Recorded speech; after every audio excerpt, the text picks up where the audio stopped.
Hello guys, welcome to my YouTube channel. Today I am going to start a practice series of the topic rock. ये rock topic का practice series का part 2 है. Part 1 हम complete कर चुके हैं. Part 1 में हमने 10 क्वेश्चंस कर लिए हैं. बाकी इसमें जितने भी बचे हुए क्वेश्चंस हैं, PYQs हैं, वो सारे हम डिटेल डिस्कशन के साथ करते हैं.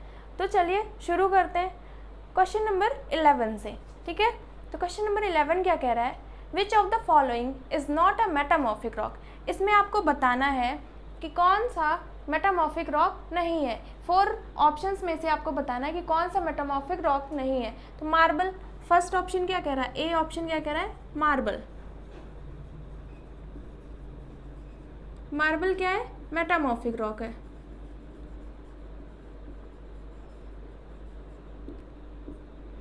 ठीक, फिर बी ऑप्शन क्या है? सैंडस्टोन.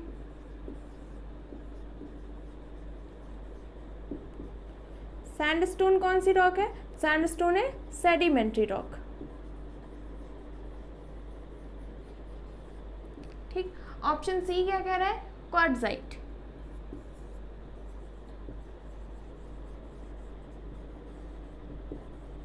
क्वार्ट्जाइट कौन सी रॉक है? तो क्वार्ट्जाइट है मेटामॉर्फिक रॉक.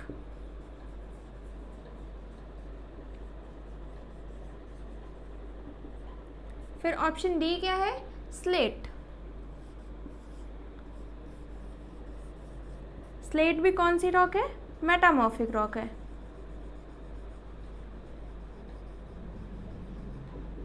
ठीक है, तो आपको इसमें से ये बताना है कि कौन सा एग्जाम्पल, कौन सा ऑप्शन ऐसा है जो मेटामॉर्फिक रॉक नहीं है. तो ऑप्शन नंबर बी सैंडस्टोन क्या है? सैंडस्टोन है सेडिमेंट्री रॉक. तो इसका जो सही ऑप्शन हो जाएगा ऑप्शन नंबर बी. ठीक है, अब हम चलते हैं क्वेश्चन नंबर 12 पे. क्वेश्चन नंबर 12 क्या कह रहा है? The mushroom rocks are found in which type of geographical area. जो मशरूम रॉक्स होती हैं वो कौन से जोग्राफिकल एरियाज में मिलती हैं? माउंटेन्स में मिलती हैं, रिवर्स में मिलती हैं, प्लेट्यूज में मिलती हैं या डेजर्ट में मिलती हैं. ठीक है, तो आपको ये बताना है. तो जो मशरूम रॉक्स होती हैं वो कहाँ मिलती हैं? फर्स्ट ऑप्शन है डेजर्ट, सेकेंड माउंटेन, सी कोस्टल प्लेन्स, डी प्लेट्यूज. जो मशरूम रॉक्स होती हैं वो डेजर्ट में मिलती हैं. ए वाला ऑप्शन क्या है? सही है. अब डेजर्ट में क्या होता है? सैंड होती है. ठीक है, जैसे ये सैंड ड्यून हो गया एक. ठीक, ये सैंड ड्यून है. अब इसमें क्या, इधर से भी विंड चल रही है. ठीक, तो विंड क्या चलेगी तो इरोजन करेगी. ठीक है, कभी कभी इस साइड से भी विंड चल सकती है. तो ये क्या करेगी? जो विंड होती है ये नीचे रॉक का क्या कर देती है? इधर क्या कर देती है? इरोजन कर देती है रॉक का. ठीक है, और बाकी ऊपर का स्ट्रक्चर ऐसा रहता है. ठीक है, तो ये कौन सी रॉक हो गई? ये हो गई मशरूम रॉक. Mushroom rock. तो ये कहाँ पे मिलती है? तो मशरूम रॉक मिलती है डेजर्ट एरियाज में. ठीक है, चलते हैं क्वेश्चन नंबर 13 पे. द 13 क्वेश्चन क्या कह रहा है? The breaking up and decay of exposed rock by temperature changes, first action, plants, animals and human activity is called. जो डिके होता है या रॉक का मतलब कि टूटना, तो वो किस सेक्शन से होता है? उसमें कौन कौन से एजेंट भी इन्होंने दिए हुए हैं. तो सबसे इंपॉर्टेंट एजेंट क्या है? टेम्परेचर. ठीक है, तो इसे क्या बोलते हैं? वेदरिंग बोलते हैं, मेल्टिंग बोलते हैं, डिफॉरेस्टेशन बोलते हैं या फिर इरोजन बोलते हैं. तो इसका जो सही ऑप्शन है option number A. Option number A क्या है? वेदरिंग. मतलब कि रॉक में वेदर के अकॉर्डिंग उसमें क्या हो? रॉक का ब्रेक हो, रॉक में टूट जाए रॉक्स, तो उसे क्या बोलते हैं? वेदरिंग. तो इसका सही ऑप्शन क्या हो जाएगा? Option A. फिर मेल्टिंग क्या होती है? मतलब कोई चीज़ मेल्ट हो जाए, तो मेल्टिंग तो होगा ही नहीं. ठीक, डिफॉरेस्टेशन. डिफॉरेस्टेशन होता है पेड़ों को काटना, तो डिफॉरेस्टेशन और रॉक्स बहुत अलग अलग हो गया. फिर इरोजन. इरोजन अलग है. वेदरिंग जब होगी तो वेदरिंग एक इरोजन को क्या ईज प्रोवाइड करेगी. अगर रॉक पहले से ही वेदर्ड है फिर उसका इरोजन करना ईजी होगा. ठीक है, तो इरोजन भी इसका ऑप्शन नहीं होगा. इसका जो सही ऑप्शन है वो ऑप्शन नंबर ए, वेदरिंग.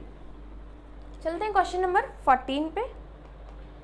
14 कह रहा है coal and petroleum are found in which type of rock. अब जो कोल और पेट्रोलियम है वो कौन सी रॉक में मिलते हैं? ग्रेनाइट. तो ग्रेनाइट कौन सी रॉक है? तो ग्रेनाइट आती है इग्नियस रॉक है। अब कौन सी इग्नियस रॉक है? तो इग्नियस रॉक्स 2 टाइप्स की होती है, एक इंट्रूसिव इग्नियस रॉक्स और एक एक्सट्रूसिव इग्नियस रॉक। तो इंट्रूसिव इग्नियस रॉक में क्या आता है? ग्रेनाइट आता है, ठीक है। तो ग्रेनाइट में तो कोल एंड पेट्रोलियम नहीं होगा। अब इग्नियस रॉक, तो इसमें भी कोल एंड पेट्रोलियम नहीं होगा। मेटामॉर्फिक रॉक, तो मेटामॉर्फिक रॉक में भी कोल एंड पेट्रोलियम नहीं मिलता है। तो कोल एंड पेट्रोलियम किस में मिलेगा? डी ऑप्शन क्या है? Sedimentary rock. तो हमारा ऑप्शन नंबर डी क्या हो जाएगा? सही हो जाएगा। चलते हैं क्वेश्चन नंबर 15 पे। 15 क्या कह रहा है? The parent material of soil is derived from, जैसे जो सॉइल का फॉर्मेशन होता है, तो सॉइल के फॉर्मेशन के लिए जो पेरेंट मटेरियल होता है जिससे सॉइल बनती है, वो किससे मिलता है? इग्नियस रॉक से मिलता है। तो इग्नियस रॉक तो बहुत ही ज़्यादा हार्ड होती हैं, तो उससे तो पेरेंट मटेरियल बहुत ईजिली, बहुत सालों लगेंगे, बहुत लाखों ईयर्स लगेंगे, तब उससे जब इग्नियस रॉक का डिकम्पोजिशन होगा, जब वो टूट जाएंगी, तब सॉइल बनेगी। तो इग्नियस, मेटामॉर्फिक नहीं, सेडिमेंट्री रॉक, जो सेडिमेंट्री रॉक होती हैं,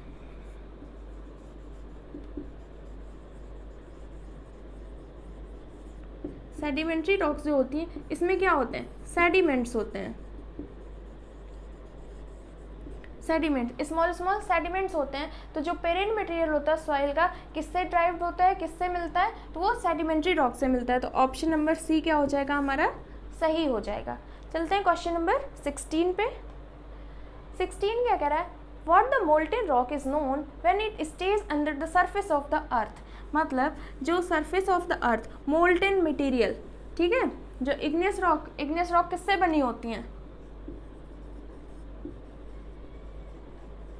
इग्नियस रॉक किससे बनी होती हैं? तो solidified form of the molten लावा और मैग्मा। तो लावा से या फिर मैग्मा से बनती हैं।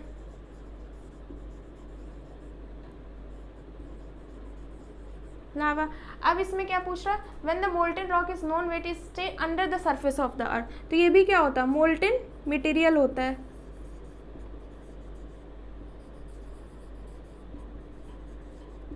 Molten material stage under the surface of the earth, stage under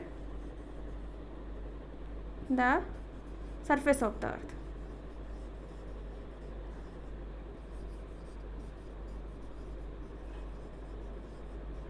और जब यही मोल्टेन मटेरियल सरफेस पे आ जाता है, सरफेस के ऊपर आ जाता है, तो इसे हम क्या बोलते हैं? लावा बोलते हैं, ठीक है। तो इसे हम क्या बोलेंगे? लावा। तो लावा तो नहीं बोलेंगे, लावा कहाँ होता है? ऑन सरफेस होता है, ऑन द सरफेस,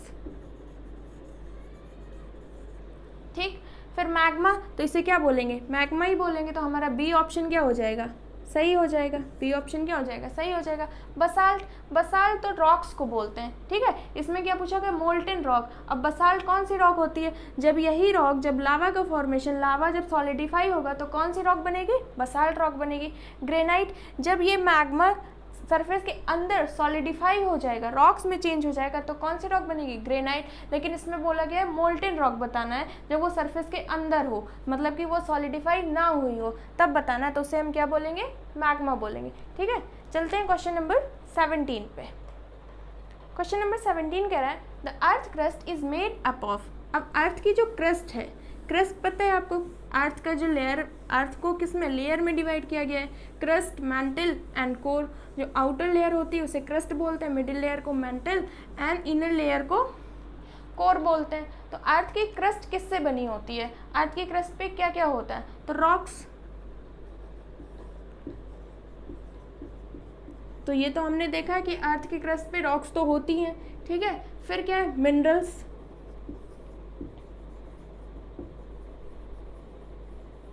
तो मिनरल्स भी मिलते हैं, ठीक। सिलिका एंड एल्यूमिनियम,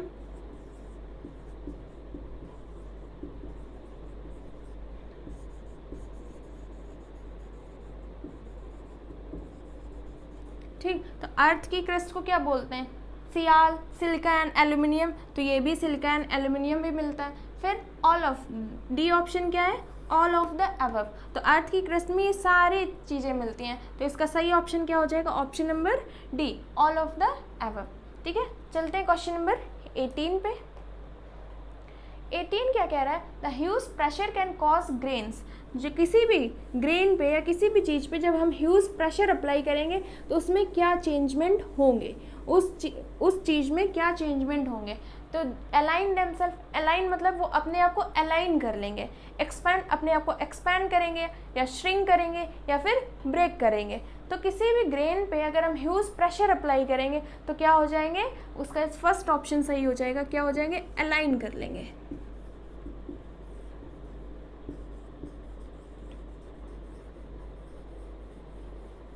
ठीक है, जैसे सेडिमेंट्री रॉक्स होती हैं, सेडिमेंट्री रॉक पे क्या ह्यूज टेम्परेचर या मेटामॉर्फिक रॉक पे ह्यूज टेम्परेचर और प्रेशर जब हम अप्लाई करते हैं तो उसके तो फॉर्म में ही चेंज हो जाता है। लेकिन अगर सेडिमेंट्री रॉक में ह्यूज टेम्परेचर या प्रेशर अप्लाई करेंगे तो इसमें अलग अलग जो लेयर्स होती हैं और लेयर्स में अलग अलग मिनरल्स होते हैं, तो मिनरल्स पे जब प्रेशर पड़ता है तो अपने आप को अलाइन कर लेते हैं। जैसे कुछ मिनरल्स की कैरेक्टरिस्टिक्स होती है कि वो ऊपर आ जाएंगे, कुछ हैवी डेंसिटी वाले मिनरल्स होंगे वो नीचे चले जाएंगे, तो ऐसे वो क्या करते हैं, अपने आप को अलाइन कर लेते हैं, एक फॉर्म में एडजस्ट कर लेते हैं। ठीक है, चलते हैं क्वेश्चन नंबर, तो इसका सही ऑप्शन 18 का सही ऑप्शन क्या हो जाएगा, ऑप्शन ए, अलाइन देमसेल्फ। ठीक है, क्वेश्चन नंबर 19, क्वेश्चन नंबर 19 क्या कह रहा है, the scientific study of rocks that deals with their composition, texture and structure, their occurrence and distribution and their original relation to physiochemical condition is called। तो इसे हम क्या बोलते हैं, जियोलॉजी बोलते हैं। तो जियोलॉजी तो नहीं बोलते हैं, लिथोलॉजी भी नहीं बोलते हैं, जियोमॉर्फोलॉजी होता है study of the earth, study of the form of the अर्थ, जितने भी अर्थ पे जो भी फॉर्म, माउंटेन्स, प्लेटू, इनकी स्टडी करते हैं वो होता है जियोमॉर्फोलॉजी। तो इसे हम जो साइंटिफिक स्टडी होती है रॉक्स की, उसे हम क्या बोलते हैं, पेट्रोलॉजी। क्या बोलते हैं, पेट्रोलॉजी। तो इसका जो सही ऑप्शन है वो है ऑप्शन नंबर डी, पेट्रोलॉजी। ठीक, चलते हैं क्वेश्चन नंबर 20 पे। 20 क्या कह रहा है, कंसीडर द फॉलोइंग स्टेटमेंट। ठीक है, इसमें स्टेटमेंट वाले क्वेश्चन है, तो इसमें आपको क्या बताना है, पहले हम लोग स्टेटमेंट पढ़ते हैं। तो फर्स्ट स्टेटमेंट कह रहा है, igneous rocks are also called secondary rocks. तो इग्नियस रॉक को हम क्या बोलते हैं, सेकेंडरी रॉक बोलते हैं क्या, ए वाला कह रहा है इग्नियस रॉक को हम सेकेंडरी रॉक बोलते हैं, तो नहीं, इग्नियस रॉक को क्या बोलते हैं, प्राइमरी रॉक्स, प्राइमरी रॉक और पेरेंट रॉक बोलते हैं, पेरेंट रॉक बोलते हैं। प्राइमरी रॉक क्यों बोलते हैं या पेरेंट रॉक क्यों बोलते हैं, क्योंकि बाकी जो पेरेंट रॉक इसलिए बोलते हैं क्योंकि बाकी जो दो रॉक्स का फॉर्मेशन होता है वो इन्हीं से होता है। ठीक, और प्राइमरी रॉक क्यों बोलते हैं, क्योंकि जब अर्थ का फॉर्मेशन हुआ था, जो सबसे पहले जो रॉक्स बनी हुई थी तो इग्नियस रॉक ही बनी हुई थी। ठीक है, तो इग्नियस रॉक को सेकेंडरी रॉक नहीं बोलते हैं, तो ऑप्शन नंबर ए क्या हो जाएगा, गलत हो जाएगा। ठीक, सेकेंड स्टेटमेंट क्या है, सेकेंड स्टेटमेंट कह रहा है, sedimentary rocks contain fossil of plants, animal and other micro organism. तो सेडिमेंट्री रॉक्स में क्या होता है, लेयर में ये डिपॉजिट होती हैं। ठीक है, अब एक लेयर का इसमें मान लो डिपोजिशन हो गया, फिर उसके बाद दूसरी लेयर का काफ़ी साल बाद डिपोजिशन होगा। ठीक, तो उसमें के बीच में क्या होगा, पेड़ पौधे भी मिल जाएंगे, फॉसिल भी मिल जाएंगे, प्लांट्स और एनिमल के भी लीव्स भी मिल जाएंगी, तो यहाँ पे दब जाएंगे, फिर उसके ऊपर क्या होगा, ये लेयर बनती रहेगी, फिर ये क्या हो जाएगी, एक लेयर बन जाएगी, फिर उसमें huge pressure and temperature apply होगा, तो ये फ्यूज हो जाएंगी, कॉम्पैक्ट हो जाएगी और सेडिमेंट्री रॉक का फॉर्मेशन हो जाएगा। ठीक है, तो ऑप्शन नंबर स्टेटमेंट बी क्या है, स्टेटमेंट 2 सही है। फिर स्टेटमेंट 3 क्या कह रहा है, extrusive igneous rocks have very fine grand structure. तो ये हमने पहले भी देखा कि इग्नियस रॉक कितने टाइप्स की होती हैं, 2 टाइप की होती है इग्नियस रॉक होती है,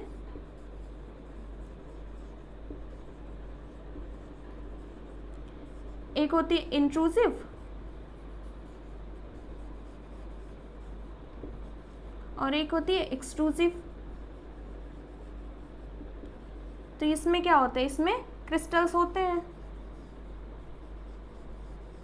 और इसमें क्या होते हैं, क्रिस्टल्स नहीं होते हैं, क्रिस्टल्स होते भी तो बहुत ही फाइन, बहुत ही छोटे छोटे क्रिस्टल्स होते हैं। ठीक है, क्यों होते हैं, क्योंकि यहाँ पे सॉलिडिफिकेशन जल्दी होता है, जब सॉलिडिफिकेशन जल्दी होगा तो क्रिस्टल फॉर्मेशन के लिए टाइम ही नहीं होता, तो यहाँ पे बहुत छोटे छोटे क्रिस्टल्स होते हैं, बहुत ही छोटे, और यहाँ पे थोड़े क्रिस्टल्स बड़े बड़े मिलते हैं। तो इसका क्या ऑप्शन नंबर 3 भी क्या हो जाएगा, सही हो जाएगा। स्टेटमेंट 3 भी क्या है, सही है। फिर sandstone is made from grains of granite. तो सैंडस्टोन के ग्रेनाइट के ग्रेन से मिलता है, तो नहीं, इसका नाम ही है सैंड स्टोन। तो इसमें क्या होता है, सैंड के छोटे छोटे पार्टिकल्स होते हैं, फिर वो क्या होते हैं, कुछ सीमेंटिंग एलिमेंट होते हैं, जैसे सिलिका ये सब होते हैं, सीमेंटिंग आयरन, तो इसमें क्या, ये सीमेंट हो जाते हैं, मतलब कि कॉम्पैक्ट हो जाते हैं। तो sandstone is not made of from the grains of granite, sandstone is made from the grains of the sand. तो और जो 4th है वो भी क्या हो जाएगा, गलत हो जाएगा। तो इसके ऑप्शंस क्या किया, ओनली वन, तो वन तो नहीं सही है, कितने ऑप्शन सही है, 2 स्टेटमेंट सही है। फिर ओनली 2, तो इसका जो सही ऑप्शन हो जाएगा वो क्या हो जाएगा, बी, ओनली 2। अब कौन कौन से 2 सही है, तो एक 2 स्टेटमेंट 2 सही है और एक स्टेटमेंट 3 सही है, ठीक है। तो ओनली 3 भी नहीं सही है, नन भी नहीं सही है और ऑल भी नहीं सही है। तो इसका जो सही ऑप्शन होगा वो ऑप्शन नंबर बी। अब हम चलते हैं क्वेश्चन नंबर 21 पे। क्वेश्चन नंबर 21 कह रहा है consider the following statement about igneous rock. इसमें हमें बताना है कि स्टेटमेंट इसमें दिए गए इग्नियस रॉक के बारे में, अब कौन से स्टेटमेंट इग्नियस रॉक के बारे में सही हैं, ठीक है।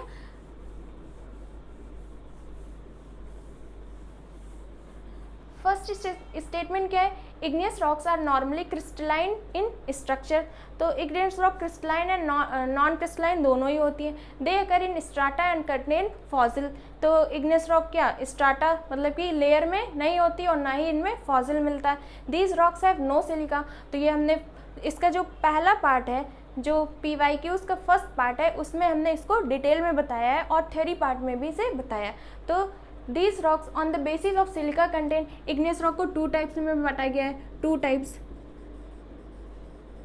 एक होता है एसिडिक एंड बेसिक। तो ये वाला ऑप्शन 3 वाला क्या हो जाएगा, गलत हो जाएगा। ऑप्शन 2 क्या कह रहा है, दे occur in strata and contain fossil. तो ऑप्शन 2 भी क्या हो जाएगा, गलत हो जाएगा, क्योंकि इसमें स्ट्राटा होता ही नहीं, फॉसिल तो होगा ही नहीं, क्योंकि they are the solidified form of molten lava and magma. जो मोल्टेन है, और ये नॉर्मली जो इग्नियस रॉक होती है वॉल्केनो से एसोसिएटेड होती हैं, तो वॉल्केनिक इरप्शन होता है, वो बहुत ही ज़्यादा गर्म होता है, तो उसमें फॉसिल तो मिलेंगे ही नहीं, ठीक है। फिर इग्नियस रॉक्स, फर्स्ट ऑप्शन क्या कह रहा है, igneous rocks are normally crystalline in structure. तो इसमें क्या, क्रिस्टल्स तो होते हैं, इंट्रूसिव इग्नियस रॉक्स में बड़े बड़े क्रिस्टल्स होते हैं, और जो एक्सक्लूसिव इग्नियस रॉक्स होती हैं वो उसमें बहुत ही फाइन क्रिस्टल्स होते हैं, ठीक है। तो इसमें कौन सा ऑप्शन सही हो जाएगा, only 1 and 2 only, 2 and 3 only, या नन। तो इसमें कितने स्टेटमेंट सही हैं, तो एक ही स्टेटमेंट फर्स्ट ही सही है। तो इसका जो सही ऑप्शन हो जाएगा वो हो जाएगा ऑप्शन नंबर ए। तो हमने इसके सारे PYQs एंड MCQs डिस्कस कर लिए हैं। So thank you guys, please like, share and subscribe my YouTube channel. Thank you.